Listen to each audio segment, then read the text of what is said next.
Welcome back to Platinum Hunters Extra, and we're taking a look at July's PlayStation Plus catalog for the Extra and the Premium tier.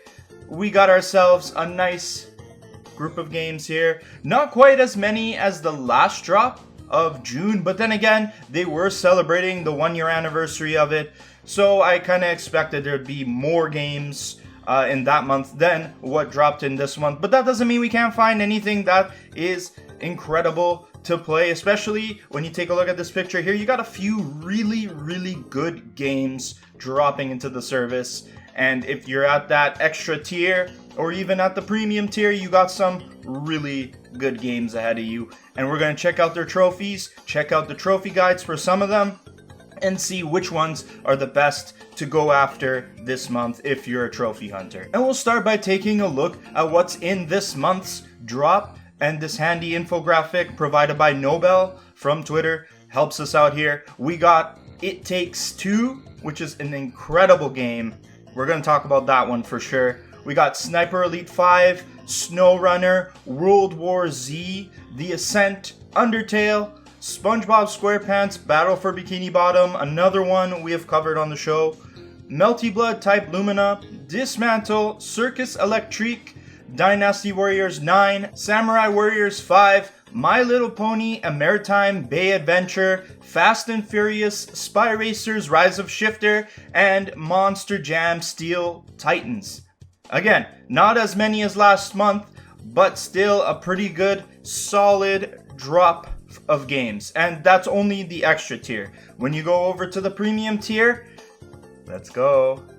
We got Gravity Crash Portable, which is the PSP version of Gravity Crash, one of the early PSN games that came out in the PS3 area. And then my prayers have been answered. We got Twisted Metal 1 and Twisted Metal 2, both from the PS1 era. This is the wrong picture for the first Twisted Metal game. Just note that this is the PS1 version, although you can play the reboot on the premium tier. It's already there, but if you want to get that PS1 fix, here we go. And this is not really answering my prayers. At the end of the month, the Twisted Metal series is coming out on Peacock, so of course you got to get that synergy in there. But finally, it's here. Holy cow. A year and change later, and they finally put these damn games on here. So we got a pretty cool month ahead of you. If you do like any of these games, let me know down in the comment section which ones you're interested in. I'm going to first cover which ones are the hardest games in the drop and the easiest games in the drop, and then we'll get into some trophy guides and check them out. So definitely the hardest games in this drop are World War Z and Dismantle. Those apparently are very difficult games. As well, The Ascent is also a pretty difficult game to get the Platinum Trophy.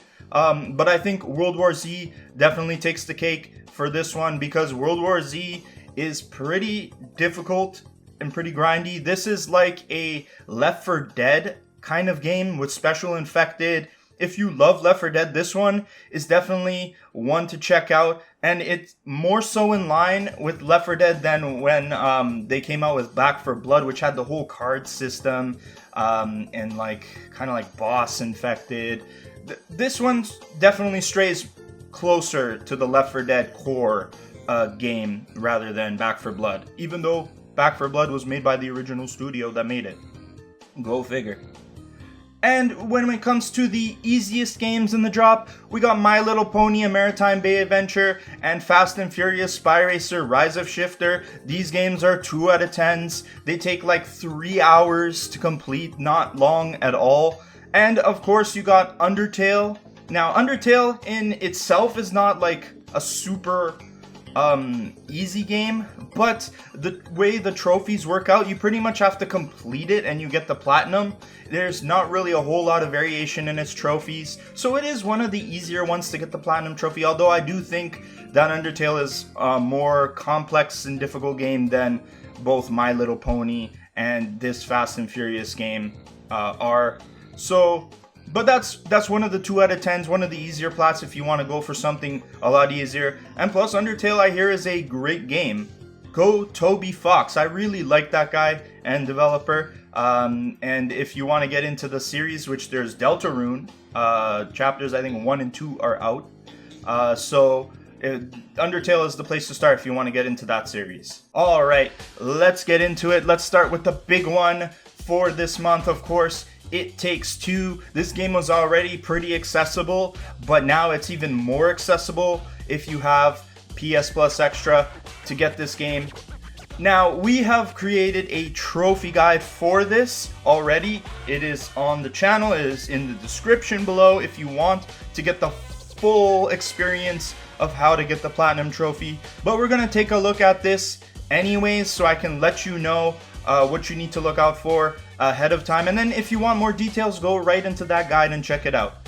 The thing you need to know is that, yes, this game has a friend pass, which means you can hand out a friend pass to somebody and they can join your game and you guys can play together. This is a co-op game only. You can't do this by yourself. So you can give a friend pass to somebody to play with you, or you can do it local co-op if you want. But note, if you do it through the friend pass, the second player who used that friend pass will not get trophies. So you need to have a copy and your friend needs to have a copy if they want to get trophies as well. I hope I made that abundantly clear. That way you're not shortchanged on any of the trophies you get as you go through this. And the trophy guide itself is simple as hell. There is one trophy for completing the story, start to finish. There is, I think, one trophy for finding and playing all the mini games. There's these mini games you'll find as you go along, and you have to find them all and play them once each. And then the rest of the trophies are chapter specific trophies. Like, for example, there's one here that says Fried Friendship. It Takes Two to Torture.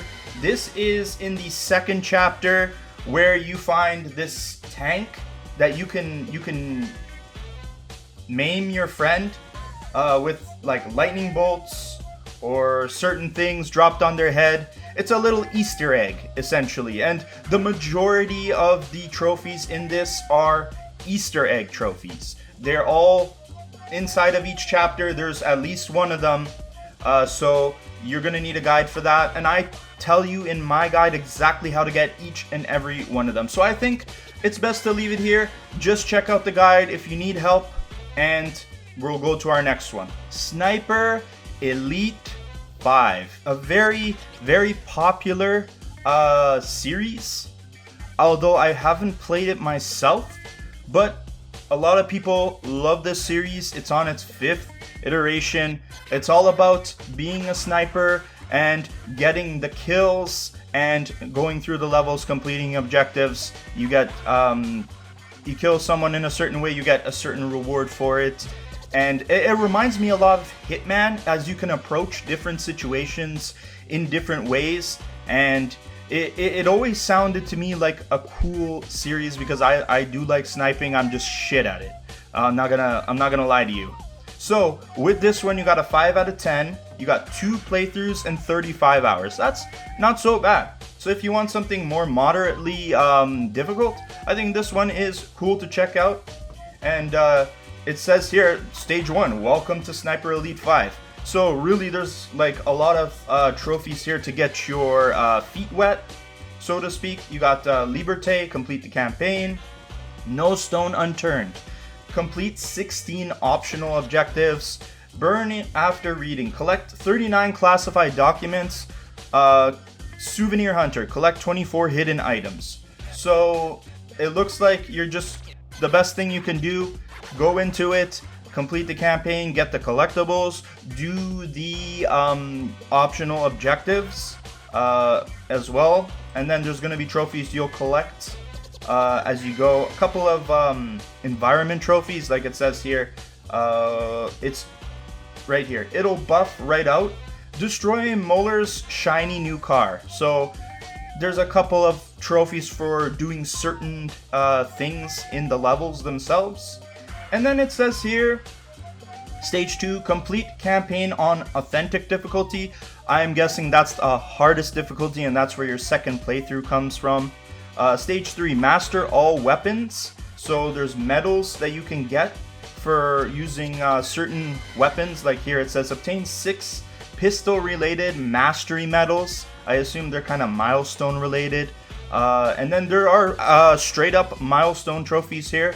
Kill 150 enemies with a pistol. Kill 350 enemies with a rifle. Okay. Cool. You get sidearms in this. I thought it was all sniping, but I guess you can get certain weapons that you can use as well. Interesting. Oh, okay. Now we're getting into the weeds of it. Online trophies.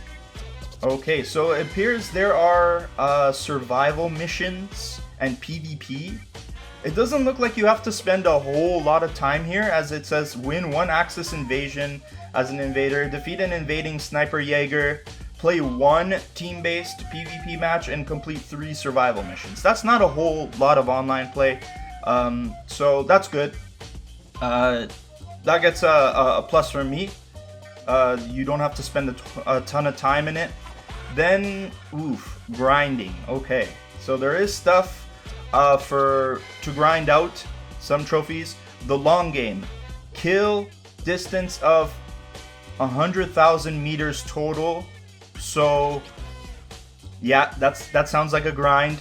Yeah, it looks like you're gonna have to do a lot of shooting, a lot of killing, and to make up that 100,000 meters, perform 100 lethal takedowns. That's close quarters. Dergeist, achieve 250 ghost kills. So it looks like a lot more milestone trophies, and it's enough to put it into its own stage of grinding. Okay. And then there's some miscellaneous trophies to add on to it. So there is a lot of milestone stuff in this. I'm guessing the 5 out of 10 difficulty comes from playing it on authentic difficulty. That's where it probably is a little bit more difficult to beat that mode. And then a few online trophies doesn't sound like you'll be in it for long. Sounds like a pretty awesome trophy guide, to be honest. Other than the fact that those online servers go down, you can't get this plat, but act now then. Get in there. If you like sniping games, get in there and get that plat. It sounds pretty doable at 35 hours, and honestly, I'll see. I might check. It's kind of got my interest. We'll see. Alrighty, here is the big one. So we got World War Z. Now, one thing to note, if I go back to the description, we got PS4 and PS5 versions of the game. The trophy guides are the exact same, but the PS5 version is called Aftermath, because I think that version has extra content. I don't know if it includes extra trophies. I'm not sure. I think I can check. Let's see. So the Aftermath version has no extra trophies, but it does have extra content. But the trophies are exactly identical between the two versions, so that you don't need to worry about. The thing you do need to worry about is that it's a 7 out of 10 and 150 hours. So this thing is like Back for Blood in the sense of how difficult it is to get the trophy, and how much time you're going to spend in it. So stage 1, first playthrough, you're going to get your feet wet. You're going to complete the episodes that are in it. And you got New York, Jerusalem, Moscow. They have trophies. Finish all episodes on any difficulty. And it's saying here that the latest patch has resolved issues with the Imposing Arsenal trophy. However, the game still suffers from performance issues, crashing, freezing, and smoke screens, where the game gets stuck after a match and the reward screen does not load. I don't like the sound of that. Let's check out this Imposing Arsenal trophy. Open and buy final versions of all weapons. Okay, so that wasn't working before. It appears to be working now. That's great. and it looks like you have to upgrade all of these weapons. It says here, as of version 1.16, a weapon upgrade must be bought to continue earning XP on said weapon towards the next upgrade. There are 20 different upgradable weapons in the game. For this trophy, all of the final versions of the weapon must be bought. So for the assault carbine, both 1000 credit versions of the weapon must be bought. So you got a lot of upgrading to do. I have a feeling you're gonna play a lot of matches anyways, a lot of playthroughs, especially doing this at stage 2. Playthroughs on insane difficulty or above. Apparently there is another difficulty ahead of that. It says extreme difficulty. So you finish all episodes on insane or extreme difficulty. Thankfully you only have to do it on insane, because I heard this game is hard as balls. Then we got a multiplayer grind, because there is a PvP mode with it, and this is quite a bit more than I expected this game to have.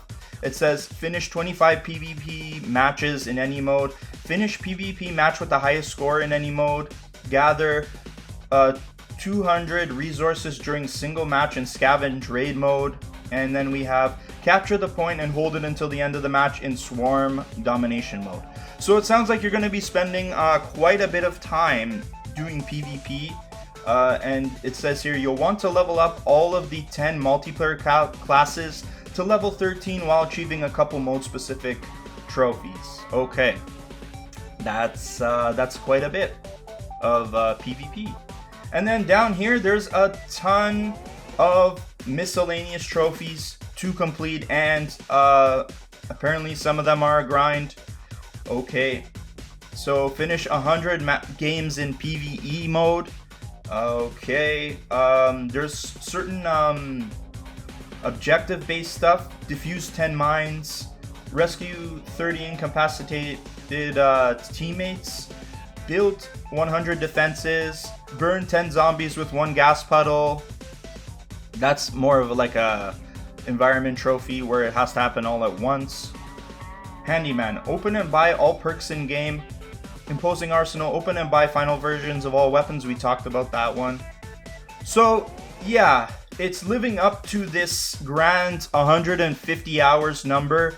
That's a lot to spend on one game, but I imagine this would be a very rewarding plat. I wonder how rare it is. Let's see. It is a 0.4% on PlayStation. That's the PS5 version. The PS4 version is a 0.2%. So you are getting some very rare trophies out of it if you want to spend the time to play this. I imagine you're gonna need a good squad for this, because there's no way you can trust AI opponents on those higher difficulties. They're not gonna have your back the way a real good squad is going to. So just keep that in mind. You probably need a very good squad for this. Personally, I'm out. I don't think I'd want to spend that much time on this, and I'd need people to help me. It would be a nice plat to have for sure, one to brag about, but I have other plats in my my collection I can brag about. This one, I think it's a pass for me. Then we got SpongeBob SquarePants Battle for Bikini Bottom. This is another one where I have a guide that can help you. I cover all the trophies, what you need to do, and this one is not that difficult. I actually gave this one a 2 out of 10. They're giving it a 3 out of 10 here. But essentially what you gotta do in this amazing, iconic 3D platformer from back in the day that got a remake is go through each and every level, fighting the bosses, and then after that you'll have a lot of stuff to collect. This is a collectathon after all. So you've got to collect all of Patrick's socks, which there is 80 of them. You have to collect all of the golden spatulas, the main objective of the game, to get the Super Ultra Mega Spatula Seeker Trophy. There's a lot of side objectives in each one, like hit rock bottom, finish the main missions of rock bottom, kelp forest of fear, find all lost campers in the kelp forest. So there's a bunch of like objectives you do in each level, and then ultimately you'll get your final trophy at 100% completion called 100% Spongebob, and the plat is yours after that. So check out the guide if you're interested. Again, it's in the description below. You can check it out there. And this is a fun one. I loved this game from back in the day, and I loved playing it again when they dropped it on PS Plus Essential not too long ago. But it's good to have it here, and hopefully they end up bringing the Cosmic Shake over to PS Plus, because that's the direct sequel to this game, and I played it earlier this year, made a trophy guide video for that as well. I loved that game. It was perfect. So start here, then play the Cosmic Shake, then have fun with our pals here, Spongebob and Patrick. These are great 3D platformers. Finally, there's 2 Musos on this drop. I'm gonna cover one of them. We got Dynasty Warriors 9. I can't believe how long these games have stuck around. We're on the 9th one, and the first one came back in the PS1 days. So these games have been around for a very long time, and they usually involve playing them a ton of times. As you can see, 15 playthroughs of the game across 80 hours of play, but it's only a 3 out of 10, so the difficulty is not so bad. Let's check it out and see what we're in for. So first it says complete all chapters and side missions with your first character. Okay, so first run through, you got a whole bunch of stuff to do. Defeat 1,000 enemies while mounted on a horse. Complete a mission within 1 minute. Okay, that's, oh, Helter Skelter. I love that name. That's a good one. Defeat 1,000 enemies in a single battle. 1 warrior versus 1,000. Okay, like, if you haven't played a Muso, like 1,000 enemies in a single battle is nothing. Like, check this game out if you want to get the full scope, or maybe just watch some footage of it if you've never heard of it. So we got like tons of different things you can do with your first character. Lots of collectibles. There's certain things like Epicure, ate 100 meals, caught 30 items while fishing, discovered a scenic area. So there's a whole bunch of stuff you can just get out of the way quickly in your first run through. And then here's where the grind is. Complete all main chapters with the following characters. And there are a lot of characters in these games. It says here 1, 2, 3, 4, 5, 6, 7, 8, 9, 10, 11, 12, 13, 14, 15 characters to beat. So you will need to complete the story for a bunch of them. And it says flowers amidst the chaos unlocked after. It says here flowers amidst the chaos unlocked all of the officers. Okay. And then you got to complete it with all of them. And here we go. Here's the big grind trophy, the last one you need to get. Grind 100,000 kills. Earned a total of 100,000 KOs. That's definitely got to be over your playthrough of these 15 characters. You got to be getting close if you do play this game where you're killing just thousands of enemies at a time. You got to be pretty damn close after playing this 15 times. So if you haven't, I guess you gotta go in with another character and just clean that up, get the rest of them. 80 hours, 15 playthroughs, 1 for each character. There's no difficulty that affects any of these runs, so I guess you can play it on any difficulty you like. These games kind of get a little repetitive, not gonna lie. For 80 hours, I don't know if I could play that game for 80 hours, but if you do like Musos, I can think of some other ones off the top of my head. You got like Hyrule Warriors, or the one with Fire Emblem in it. They're the same idea. There's these characters, you're just destroying armies of people in your way, and they're kind of mindless fun if you want something a little bit less complex. Although I'm sure there are certain nuances to these games that keep it from getting completely boring. So that's it for this PS Plus update. Let me know down in the comment section which games you're going to check out. I will be beelining to complete Twisted Metal 1 and 2. I know I promised Killzone last month, I just haven't got to it, but I've been waiting so damn long to play these two games and get trophies for them. I'm definitely going to be playing them. And then I think I do kind of want to check out Sniper Elite 5. Maybe I'll take a look at it and see. It does look pretty interesting, and 35 hours is not that bad, to be honest. I hear the game's really good, and I'll probably end up checking that out and maybe making a guide for it. Let me know down in the comment section if you want to see that as well. Any and all thoughts, let me know. I hope all your trophy hunting expeditions go incredibly well, and you send a friend pass to one of your buddies and they join you for some co-op fun. Peace out.